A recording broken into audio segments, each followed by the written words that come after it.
두 가지 질문을 하고 강서를 시작하겠습니다.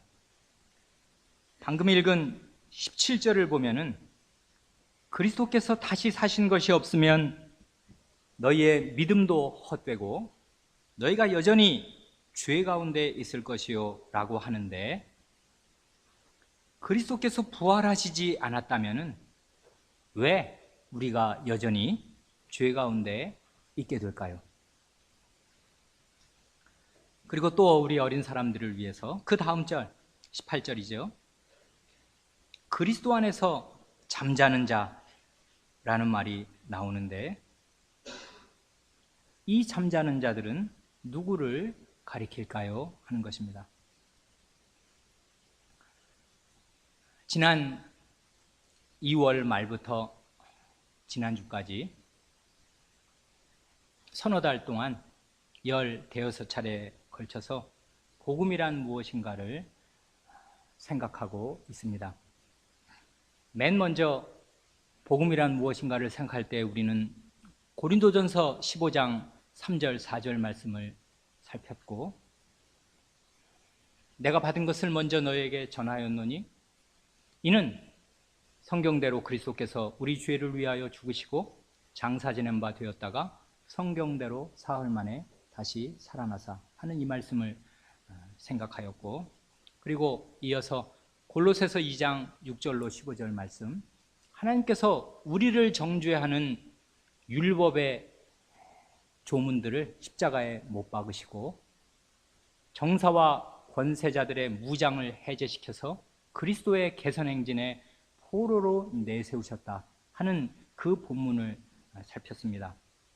그리고 나서 요한복음 3장에 니고데모에게 거듭나야 하리라, 성신으로 거듭나야만 하나님 나라에 들어간다 하시면서 그와 동시에 예수 그리스도를 믿으면 영생을 얻는다 하셔서 성신과 예수 그리스도, 성신으로 거듭나는 이 신비한 일과 나타나신 우리 주 예수 그리스도를 믿을 때 영생을 얻는다는 이 성신과 그리스도에 관한 진리를 하나님 나라와 영생을 가르치시면서 동시에 제시하신 사실을 살펴보았고, 요한복음 11장에서 마르다와 마리아 자매에게 그리고 따르는 소수의 친제자들에게 나는 부활이요 생명이니 나를 믿는 자는 죽어도 살겠고 무릇 살아서 나를 믿는 자는 영원히 죽지 아니하리니 이것을 내가 믿느냐 하고 하신 말씀의 뜻이 무엇인가를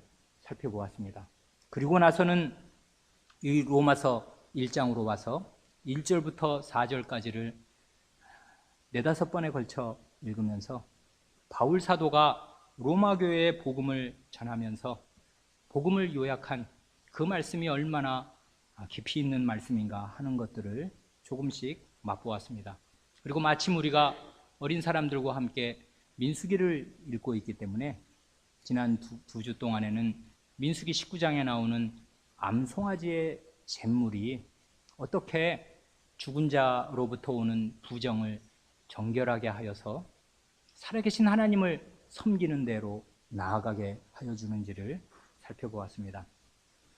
이 바울 사도가 고린도 교회에 전한 복음의 핵심을 요약할 때 이 3, 4절에서 성경대로 그리스도께서 우리 죄를 위하여 죽으시고 성경대로 죽으시고 또 성경대로 부활하신 이 사실, 여기서는 고린도전서 15장 3, 4절에서는 복음을 가장 압축해서 전할 때 그리스도의 죽으심, 특별히 우리 죄를 위하여 죽으셨다 해서 그리스도의 죽으심과 부활을 이렇게 나란하게 제시하는 걸 볼 수 있습니다. 같은 사도가 로마 교회에 편지를 쓰면서 그 서두의 복음을 요약할 때는 우리가 이제까지 한 달 넘게 살펴본 대로 이 복음은 하나님이 선지자들로 말미암아 그의 아들에 관하여 성경에, 구약 성경에 미리 약속하신 것이라 하면서 이 아들로 말하면 육신으로는 다윗의 혈통에서 나셨고 성신으로는, 성결의 영으로는 죽은 가운데서 부활하여 능력으로 하나님의 아들로 인정되셨다 합니다.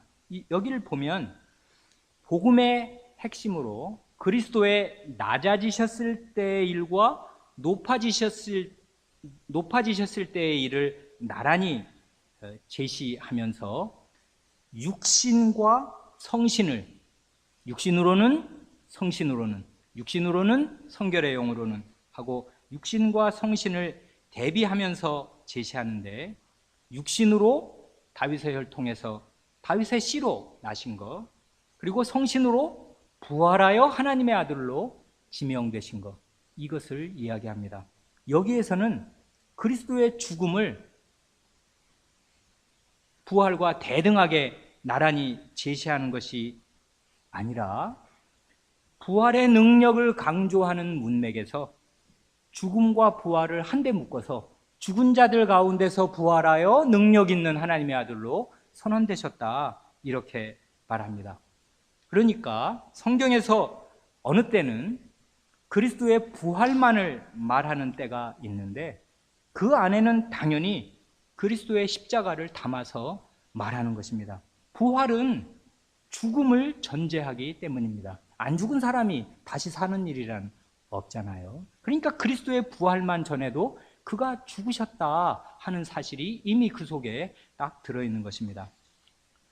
그래, 오늘부터는 다시 고린도전서 15장으로 넘어와서 오늘을 방금 본문으로 읽은 12절부터 20절까지의 말씀을 살펴보겠습니다. 특별히 이 12절부터 20절까지의 이 몇 절 되는 이 바울 사도의 논증 가운데 이 12, 13절이 전체 요 20절까지의 논증의 기초돌이 됩니다. 기초공사를 잘해야 높은 빌딩을 올릴 수 있잖아요. 그래, 이 12, 13절을 정밀하게, 이게 지금 무슨 뜻인지를 꼼꼼히 읽어가는 것이 그 이후의 논리를 따라가는데 아주 중요합니다.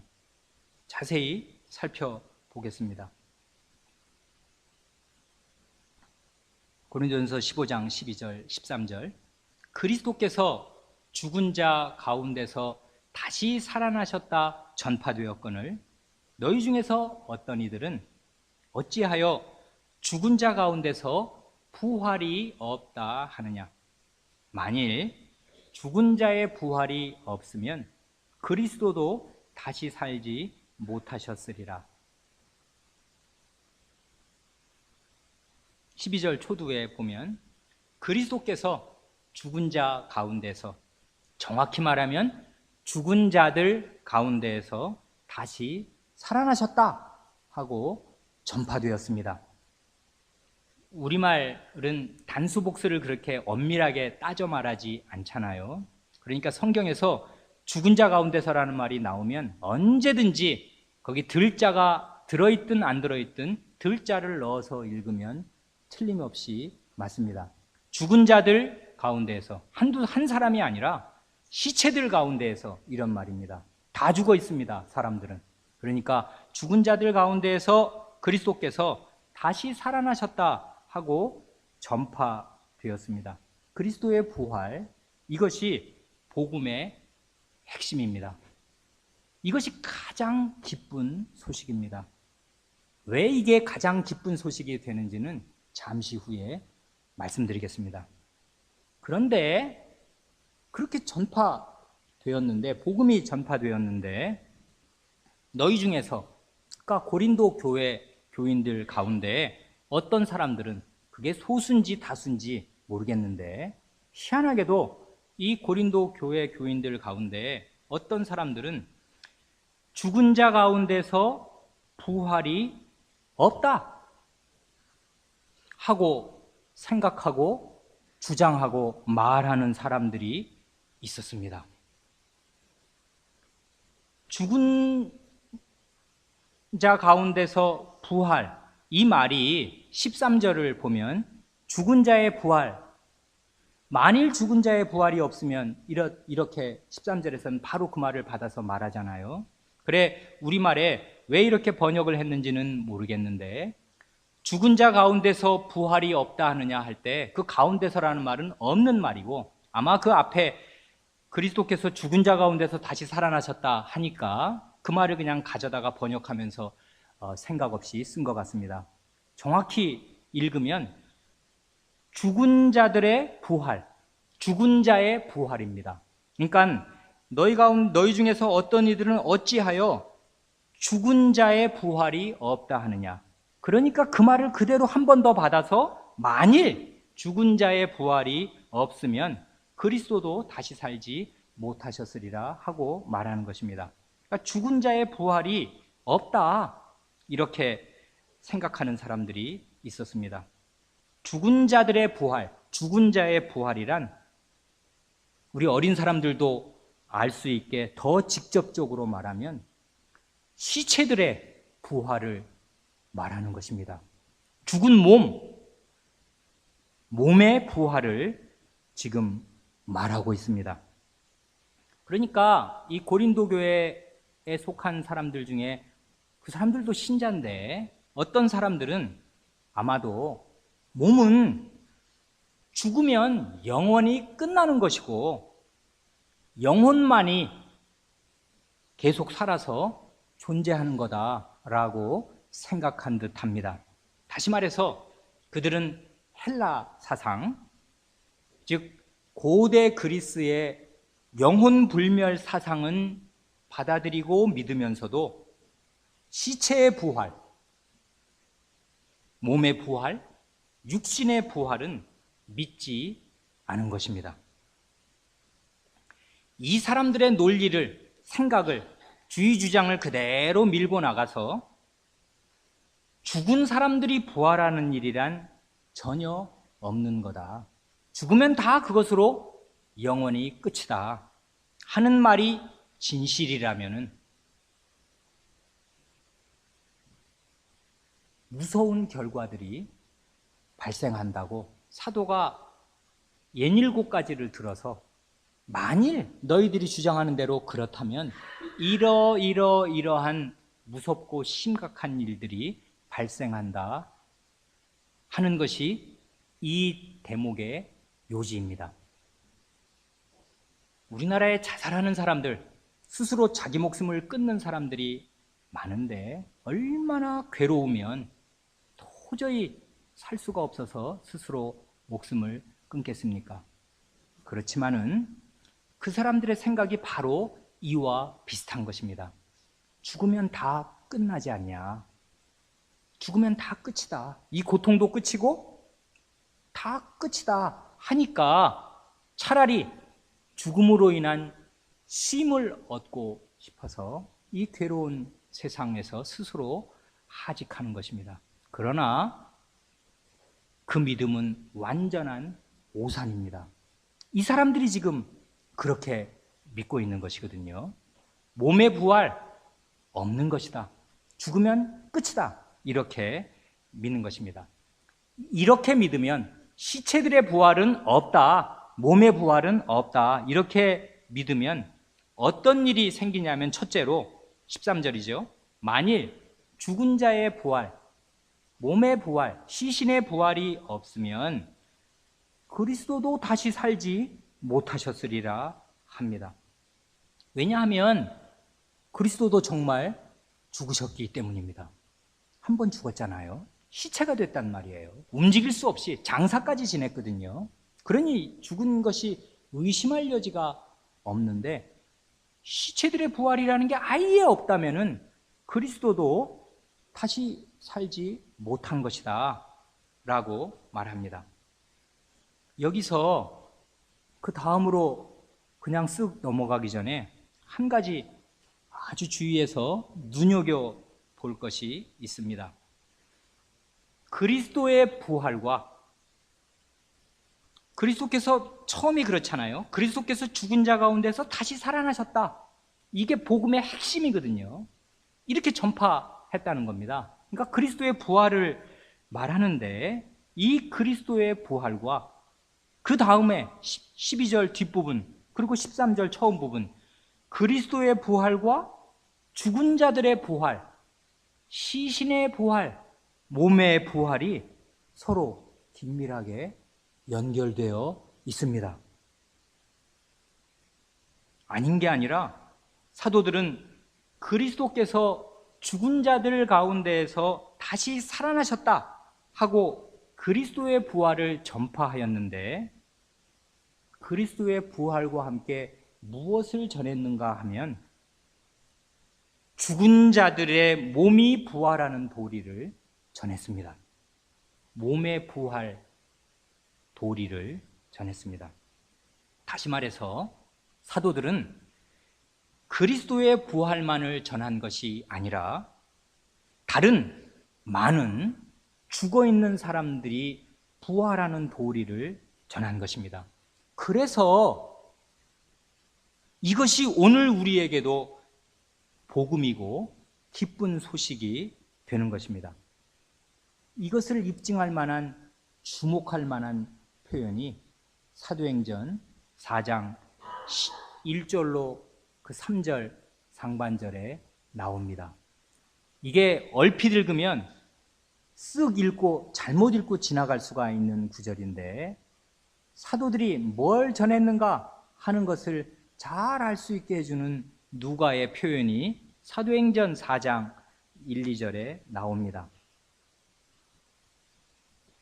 사도들이 백성에게 말할 때, 그러니까 지금 복음을 전하고 있어요, 사도들이. 이게 사도행전 4장이니까 이제 예수님 승천하시고 사도들이 복음을 전한 지 얼마 안 된 때란 말이에요. 사도들이 백성에게 말할 때 제사장들과 성전 맡은 자와 사두개인들이 이르러 백성을 가르침과 그 다음 말이 아주 중요한데, 예수를 들어 죽은 자 가운데서 부활하는 도 전함을 싫어하여 저희를 잡으매. 그러니까 예수님을 잡아 죽였던, 바로 얼마 전에 예수님을 잡아 죽였던 그 대제사장들, 성전 맡은 자들, 그 일파인 사두개인들이 뭘 싫어했냐 하면 예수를 들어 죽은 자 가운데서 부활하는 도를 가르치고 전하고 말하는 것을 싫어했다 합니다. 그러니까 사도들은 예수 그리스도 한 사람의 부활만을 전한 것이 아니라, 만일 그랬다면은 예수님의 부활은 그저 기네스북에 실릴 만한 희한한 일이 될 뿐이고 그분에게만 해당되는 일이지 오늘 나와는 아무 상관도 없는 일이 될 것입니다. 그런데 사도들은 예수 그리스도 한 사람만의 부활을 전한 것이 아니라 예수를 들어서, 그걸 샘플로 들어서 말이에요.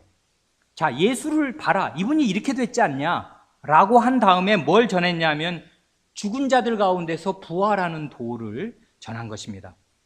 그러니 예수님이 부활의 한 표본이, 샘플이 된다는 것입니다. 그래서 예수님에게 일어난 일이 다른 많은 사람들에게도 그대로 일어나는 이 도리를, 죽은 자 가운데에서, 죽은 시체들 가운데서 부활하는 도리를 전했는데 그거를 싫어했다는 것입니다. 사두개인들은 부활이 없다는 사람들이거든요. 그렇기 때문에 이것이 예수를 들어서 죽은 자들 가운데서 부활하는 도가, 이게 예수님만의 문제가 아니라 내 문제가 되는 것이고 내게 기쁜 소식이 되는 것입니다.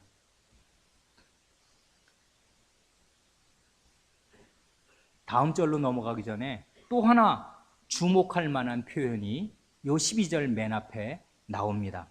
아까 우리 어린 사람들에게 오늘 본문을 읽기 전에 주의해 보라고 한 그 문구입니다.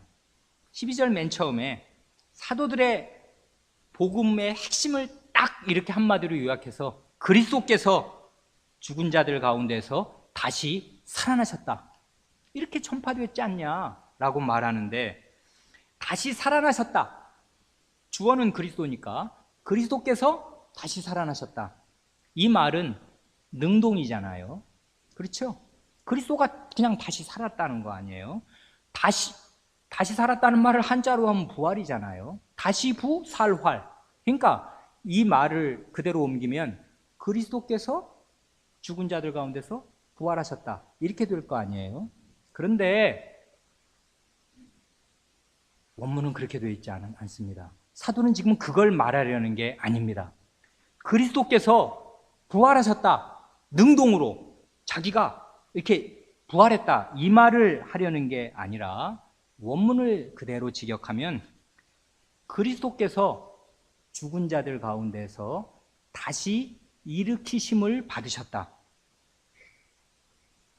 다시 일으키심을 받으셨다.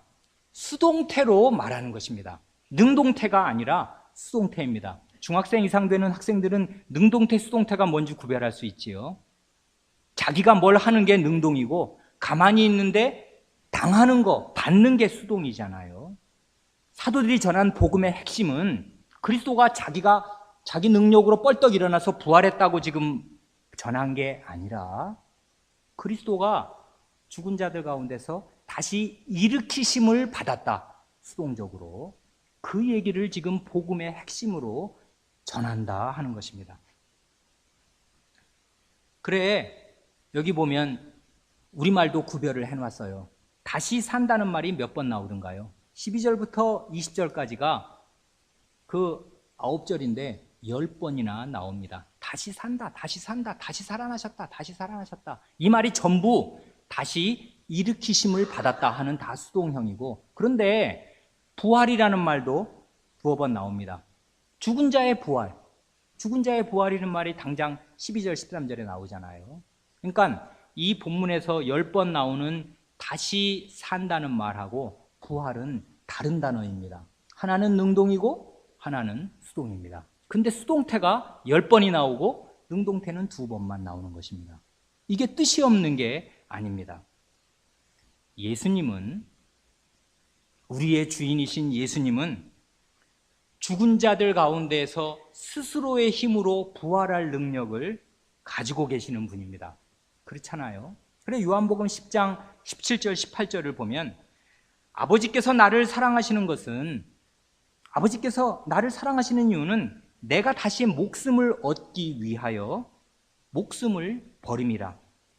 이 목숨을 내게서 빼앗는 자가 있는 것이 아니라 내가 스스로 버리노라.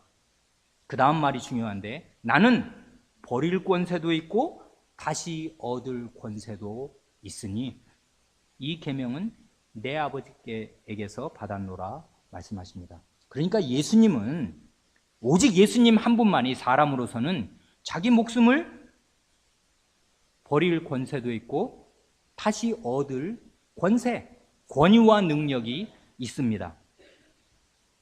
예수님은 목숨을 버릴 권세도 있고 다시 얻을 권세도 있어서 죽은 자들 가운데서 스스로 부활할 능력을 가지고 계시지만은 죄인인 우리는 그렇습니까? 우리는 전혀 그렇지 않잖아요. 우리가 죽었으면 죽은 자들 가운데서 누군가 일으켜 주어야만 일어날 수 있는 사람들 아니에요? 죽은 사람이 어떻게 자기 힘으로 벌떡 일어난단 말입니까? 예수님 이외에. 그래서 하나님께서는 우리의 대표자, 우리의 중보자이신 예수님을 죽은 자들 가운데서 다시 일으키신 것입니다. 그러니까 예수님은 본래 자기의 능력으로 일어나실 수도 있고 그것이 일부 사실이지만은 사도들이 전할 때는 그 말을 많이 하는 것이 아니라 예수님이 죽은 자들 가운데에서 하나님의 일으키심을 받으셨다라고 계속 전파하는 것입니다. 왜 그렇습니까? 예수님 자신만이 아니라 예수님은 우리를 대표하시는 우리의 그리스도시니까, 우리의 대표자이시니까 예수님에게 일어날 일이 그대로 우리들에게 일어날 일이 되는 것을 알기 때문에 복음을 전하려고, 이게 우리에게 기쁜 소식이 되게 하려고 전하는 핵심이 예수 그리스도께서 죽은 자들 가운데에서 다시 일으키심을 받으셨다, 이렇게 계속 전한 것입니다. 그러니까 예수님 자신만으로 본다면 예수는 고유명사 아니에요. 그분 자신만으로 한다면 죽은 자들 가운데서 능동적으로 부활하셨다라고 말해도 되고, 수동적으로 하나님에 의해 일으키심을 받으셨다라고 말해도 됩니다마는, 은혜롭게도 성경은, 이 사도들은 예수께서 다시 일으키심을 받으셨다고 말하는 때가 훨씬 더 많습니다. 바로 우리가 그렇게 일으키심을 받을 것이기 때문에 예수님이 먼저 샘플로, 표본으로 그렇게 일으키심을 받은 것이기 때문입니다. 이렇게 볼 때 12장 맨 앞에 나오는 그리스도께서 죽은 자들 가운데서 다시 일으키심을 받으셨다 하는 것이 우리에게 복음이고 기쁜 소식이 아닐 수가 없습니다. 사실은 그 뒷말을 할 것도 없이 예수 그리스도 할 때 그 그리스도라는 말에 모든 것이 다 들어 있습니다. 그리스도는 동정녀 탄생, 어머니 뱃속에 동정녀의 몸에서 탄생하실 때부터 무덤에 묻히시고 장사되시고 부활하시고 하늘에 오르신 그 전체 일생 모든 것이 우리에게 주실 은혜의 덩어리입니다. 그래, 동정녀 탄생에 대해서 엊그제 우리가 암송했잖아요. 그리스도께서 우리의 중보자가 동정녀 탄생하신 것이 우리에게 무슨 유익이 있습니까? 묻잖아요. 요리문답 기자가. 답은 우리의 중보자이시기 때문에 우리가 잉태되고 출생할 때부터 가지고 있는 우리의 죄를 그의 순결함과 온전히 거룩함으로 덮어주신다. 그리스도는 아예 태어날 때부터 동정녀에게서 태어나신 게, 아니 그분은 기네스북에 오를 뿐이네, 그런 분은 세상에 하나도 없어, 혼자에게 해당되려고 그렇게 하신 것이 아니라 우리에게 은혜를 끼치시려고 그런 방식으로 태어나셨고, 우리에게 은혜를 끼치시려고 죽은 자들 가운데에서 하나님의 일으키심을 받으신 것입니다.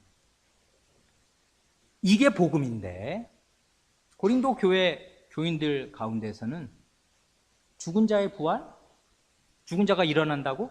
그런 거 없다, 이렇게 생각하는 희한한 사람들이 있었다는 것입니다. 그런데 니들 말이 맞으면, 너희들 말이 그래 맞다고 치자. 그러면 어떻게 되겠냐?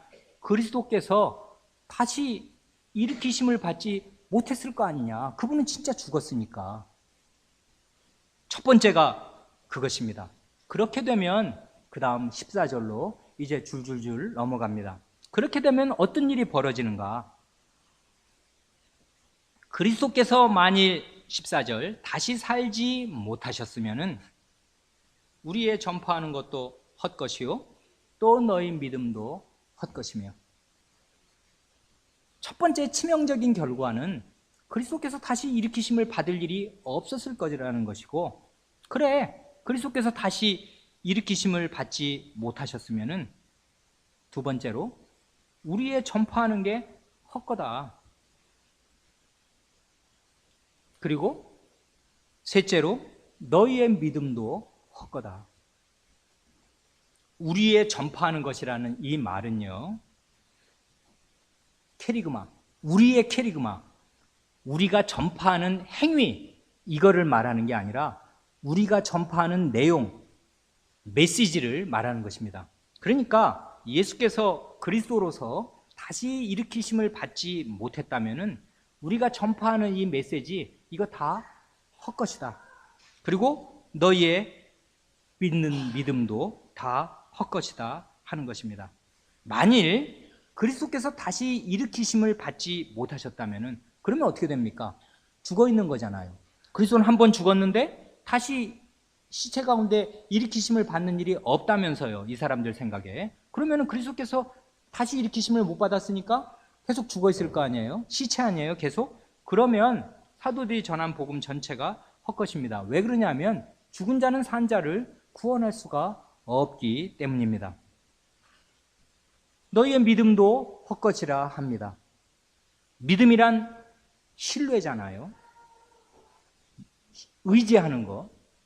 그런데 우리의 신뢰의 대상은 누군고 하니 죽은 자들 가운데서 부활하셔서 혹은 다시 일으키심을 받으셔서 하나님 오른편에 앉아 계신 하나님의 아들을 우리가 의지하고 살아가는데, 만약 그리스도께서 부활을 안 하셨다면, 다시 일으키심을 받지 않았다면 우리는 없는 것, 헛된 것을 지금 믿고 의지하고 살아가는 것입니다.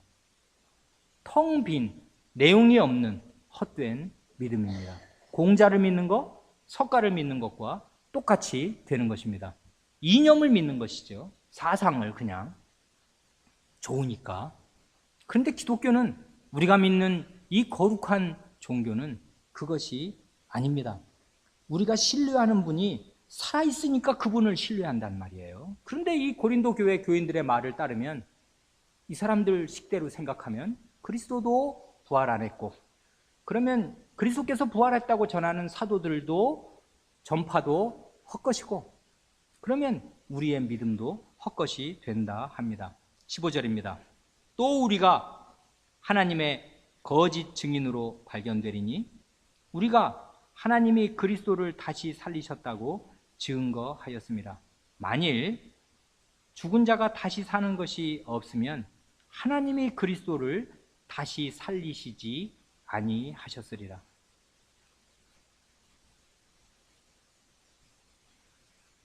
사도들이, 우리가 하나님의 거짓 증인으로 발견된다고 합니다. 사도들이 거짓 증인이 됩니다. 구계명을 어기는 거지요. 고의적인 거짓말을 하는 죄, 위증죄를 범하게 됩니다. 왜 그러냐면 사도들이 전한 복음의 핵심은 나는 그리스도, 부활하신 그리스도, 다시 일으키심을 받은 그리스도, 무덤에서 살아나와 걸어다니는 그 그리스도를 나는 봤다. 그게 사도들의 증언이고 증거거든요. 그런데 안 본 걸 지금 봤다고 얘기하는 거니까 이 사도들은 위증죄를 짓고 있는 것입니다. 이 사람들의 말이 맞으면. 더 심각한 거는 하나님께서 그리스도를 다시 살리셨다고, 여기 다시 살리셨다는 말이 처음으로 능동으로 나오는 거죠. 다시 이제 하나님이 주어니까요. 하나님이 그리스도를 다시 살리셨다. 그러니까 그리스도가 다시 살아나셨다 할 때는 다시 일으키심을 받은 수동인데, 여기서는 하나님이 그리스도를 일으키셨다. 일으키셨다고 우리가,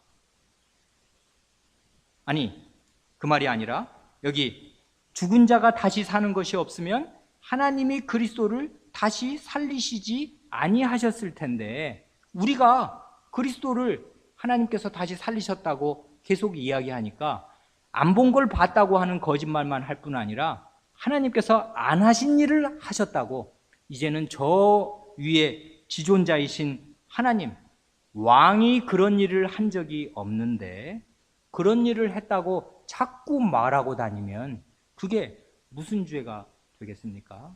이게 보통 심각한 죄가 아니란 말이에요. 그냥 부활한 예수 내가 안 봤는데 봤다고 말해도 그게 거짓말이고 죄지만, 하나님이 그를 일으키셨다, 이렇게 하나님을 끌어들여서 지금 거짓말을 하게 되니까 이 사도는 훨씬 더 큰 거짓말, 하나님이 하시지 않은 행위를 했다고 말하는 거짓말을 짓게 되는 것입니다. 그러니 이것이 보통 일이 아니게 됩니다. 사도들 전체가 거짓말이 되고 그 거짓말에 하나님을 끌어들여서 거짓말을 하고 있게 된다. 너희들의 생각이 그 논리적인 결과를 잘 따라가면 이러이러한 무서운 일들이 일어나게 된다 말합니다. 16절이요. 만일 죽은 자가 다시 사는 것이 없으면 그리스도도 다시 사신 것이 없었을 터이요. 이게 13절의 반복이잖아요. 이게 중요한 말이기 때문에 죽은 자가 다시 일으키심을 받는 일이 없다고 너희들이 주장을 하면은 그리스도께서 다시 사신, 다시 일으키심을 받는 일이 없을 거다. 그러면 17절, 이 16절은 13절의 반복인데 17절은 14절의 반복입니다. 중요한 말이니까 사도가 말을 반복하는 것입니다. 그리스도께서 다시 사신 것, 다시 일으키심을 받은 것이 없으면 너희의 믿음도 헛되고 너희가 여전히 죄 가운데 있을 것이요. 너희의 믿음도 헛되고, 아까 14절에서도 너희의 믿음도 헛것이며 이렇게 말했는데, 이 헛것이라는 말이 14절에 한 번, 이 17절에 한 번, 믿음과 관련해서 헛것이라는 말이 두 번 나오는데, 앞에는 텅 비었다는 단어를 썼고 뒤에서는 열매가 없다, 무익하다 하는 단어를 썼습니다. 헛되다는 말 똑같은 뜻입니다만은 그 말을 이렇게 바꿔서 썼습니다. 그러니까 말하자면 그리스도께서 다시 부활하지 않으셨다면은 신뢰하는 거 이거 텅 빈 일이다. 그런데 여기서는 그리스도께서 다시 일으키심을 받은 일이 없으면 너희가 믿는다는 거 그거 아무 열매가 없는 일이다. 왜 그러냐면 여전히 너희가 죄 가운데 있을 것이기 때문에.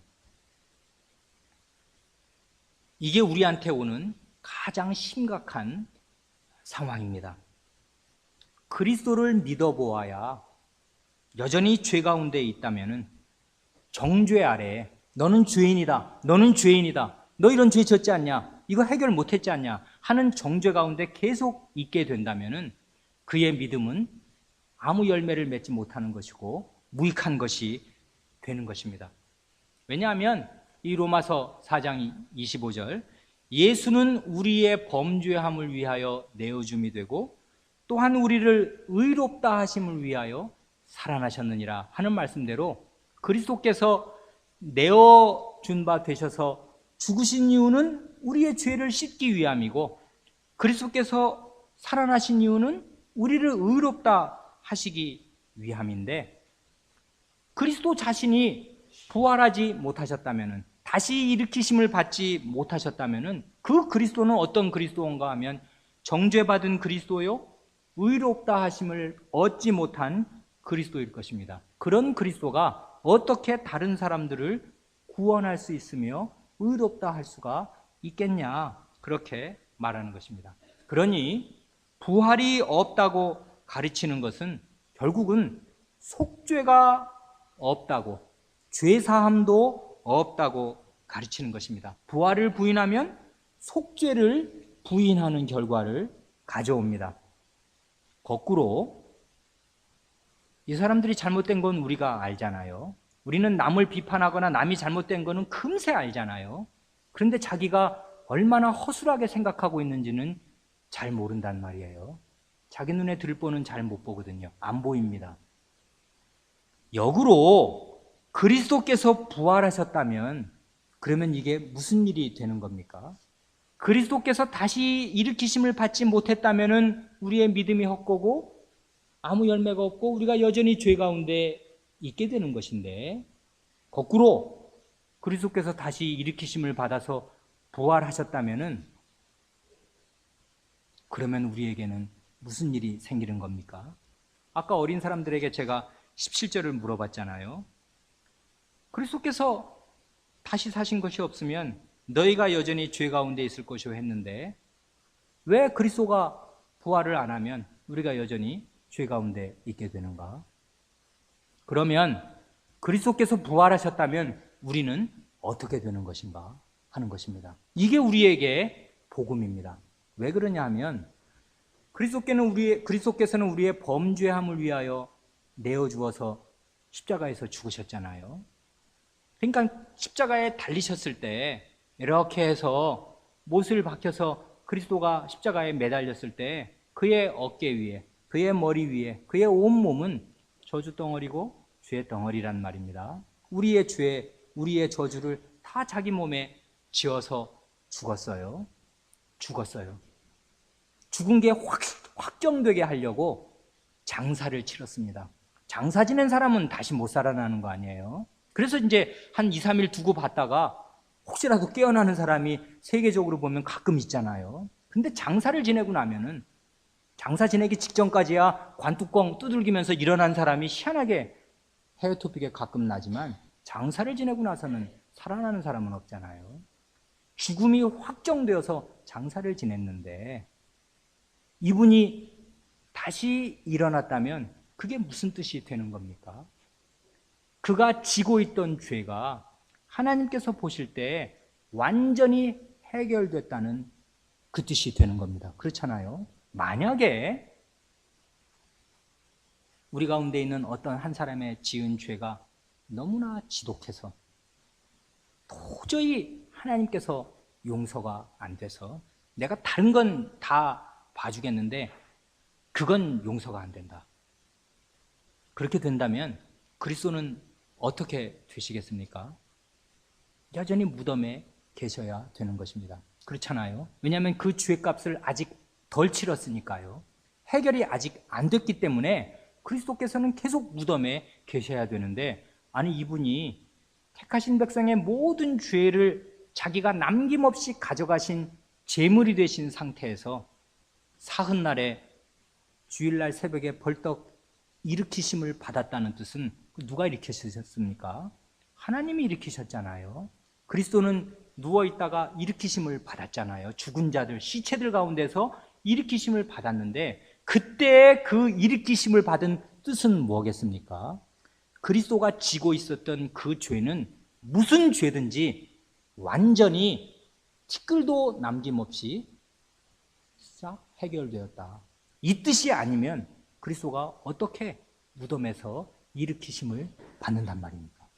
그러니 우리가 신자인데 그리스도를 믿고 의지하고 사는 사람들인데 우리가 죄책감을 느낄 때마다, 죄책감에 시달릴 때마다 그리스도께서 부활하셨다는 사실, 다시 무덤에서 일으키심을 받았다는 사실, 능동으로 바꾸면 하나님이 그를 무덤 가운데서 일으키셨다는 사실이 무엇을 의미하는가, 그게 나한테 무슨 뜻이 되는가를 생각하고 또 생각하지 않으면 안 됩니다.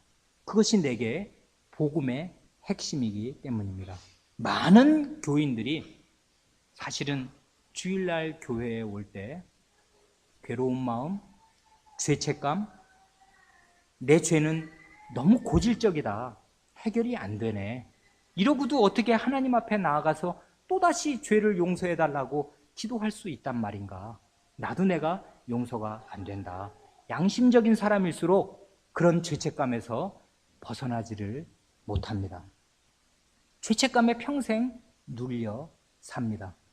그 사람이 잊고 있는 것은 그리스도께서 무덤에서 다시 일으키심을 받았다는 사실이 무슨 뜻인가? 그게 복음의 핵심인데 그리스도께서 다시 일으키심을 받았다고 전파되었거늘 그 사람이 여전히 그리스도를 믿지만 덜 믿고 있는 것이고, 그리스도를 의지하지만 덜 의지하는데 뭘 더 의지하냐면 자기가 지은 죄의 책임과 그 형벌의 세력, 죄의 세력을 더 의지하고 있는 것입니다. 그리스도를 일으키신, 부활시키신 그 하나님의 능력보다 내 죄는 더 질기지 않냐, 더 세지 않냐, 이 죄를 어떻게 그리스도께서 다 해결하셨을까? 잘 안 믿어진다, 이거 아닙니까? 그러니까 교회 나올 때 마음이 박지 않고 마음 한편으로 다 얼굴이야 신사승려니까 웃고 인사하지만 마음 한편에 어찌할 수 없는 죄책감이 남아있는 거 아닙니까? 그런데 사도가 전하는 복음이 무엇인가? 이게 왜 우리에게 뛸 듯한 기쁜 소식이 되는가? 왜 복음이 되는가? 복된 소식이 되는가 하면 그리스도께서 다시 일으키심을 받지 않았으면 믿음이 헛것이고 그리스도를 믿어봐야 헛거고 여전히 죄 가운데 있을 것인데 사실은 그렇지 않기 때문입니다. 그리스도는 다시 일으키심을 받았기 때문이고 내가 그리스도를 믿으면 내 죄가 그리스도께로 전가된 그 죄가 완전히 하나도 남김없이 해결된 증거가 그리스도의 부활이기 때문에 나는 이 그리스도를 경배하기 위하여 주일날에 예배당에 나올 때마다 발걸음이 가벼운 것이고 그리스도께 대한 감사와 그리스도의 은혜를 기리는 찬송이 내 마음에 북받치는 것입니다. 그러니 주일이 어떤 날입니까? 주일은 다른 날이 아니라 그리스도의 부활을 기억하는 날이잖아요. 그리스도께서 부활하신 날이잖아요. 그런 그리스도를 만나뵈러 아련하러 감사합니다, 찬송합니다 하러 오는 날이잖아요. 그러니 주일날이 얼마나 기쁜 날이며 얼마나 예배드리러 이 자리는 오고 싶은 자리가 됩니까? 그게 아니라면은 습관을 따라서 졸린 눈을 비비면서 아무 생각 없이 오는 날이라면은 이 날이 다 뭐란 말입니까? 이 모여서 하는 이 일이 다 뭐란 말입니까? 그런데 그리스도께서 죽은 자들 가운데서 다시 일으키심을 받으셔서 우리가 여전히 죄 가운데 있는 것이 아니고 우리의 죄가 남김없이 해결되었다는 것이 하나님께서 하신 일로 확증되었기 때문에, 선포되었기 때문에, 사도들의 선포로 그 확증된 사실이 전해졌기 때문에 그것이 우리에게 복음이 되는 것이고 기쁜 소식이 되어서 나는 죄인이지만 내 죄가 그리스도 안에서 완전히 해결되었구나. 그것이 그리스도의 부활로 입증되었구나. 그런데 그 날을 7일마다 다른 거 다 잊어먹더라도 이 날은 기억해서 그 은혜 가운데 살아라 하고 하나님이 계속 일주일마다 이런 은혜를 베푸시는구나. 그러니 주일이 얼마나 복된 날입니까? 내일이 시험입니까? 학생들? 사업에 큰 일이 머리에서 안 떠납니까? 그 일을 잘 해결하고 시험을 잘 보면 또 뭐 하겠습니까? 죽을 거 아니에요. 그럼 멸망이란 말이에요. 그런데 주일의 의미를 아는 사람은 주일을 올 때마다 벌써 영원한 세계에 들어가서 사는 것입니다. 죄가 완전히 해결된 그 세계에 들어가서 살게 되는 것이고 그걸 믿는 것이고 그것을 누리는 것입니다. 영원을 선취하는 것입니다. 영원히 들어가 살 생명을 복음을 믿는 믿음 가운데 내가 미리 맛보는 것입니다. 이게 주일이에요. 이게 부활의 날이라고요. 그러니 영원한 안식의 날이 제7일에서 제8일로 부활하신 날로 바뀌는 것이 당연한 것입니다. 부활은 그렇게 큰 날입니다. 그러니 그 날을 일주일마다 기념하면서 영원한 안식으로 들어갈 문이 우리 앞에 확 열렸다. 어디에서 열립니까? 예배 자리에서 확 열리는 것입니다. 천국이 열리고 닫힙니다. 그러니 주일은 우리가 뛸 듯이 기뻐할 날이고 이 부활하신 주님을 찬송하러 오는 날이고 부활하셔서 승천하셔서 살아계신 그분을 예배하러 오는 날이 됩니다. 그러니 이 부활의 날, 이 주님의 날에 이 부활의 진리를 다시 되새기는 것, 이 고린도 교회 교인들이 희한하게 바울 사도의 복음 전파로 교회가 섰는데도 이 세상의 영향을 받아서요. 이게 이 세상의 영향이 무서운 것입니다. 우리 생각을 사실은 다 지배하고 있는 거예요, 원래가. 이런 생각을 하나님의 말씀으로 씻고 또 씻어내지 않으면은 우리도 어쩔 수 없이 이 세상의 아들로 살면서 교회에 들어와서 옛날에 가지고 있던 그 생각을 적당히 겹쳐서 어영부영 살고 있게 되는 것이고 그러면 복음의 진수, 참 기쁨을 누리지 못하게 되는 것입니다. 이 고린도 교회 교인들이 예배드리러 올 때 이런 생각을 하는 사람들이 무슨 기쁨이 있었겠습니까? 자기가 여전히 죄 가운데 있는 것도 알지 못하면서 무슨 기쁨이 있겠습니까? 그런데 우리는 그리스도께서 다시 살으셨기 때문에 일으키심을 받으셨기 때문에 우리의 대표자로서 그걸 믿으면 살아계신 그리스도께 찬송과 경배를 드릴 수 있게 되는 것이고 우리의 마음이 기쁜 것입니다. 시간이 많이 가서 오늘은 여기까지 말씀드리고 나머지 구절들 그리고 저 40절 넘어가는 구절들 다음 시간에 계속해서 말씀드리겠습니다. 기도하겠습니다.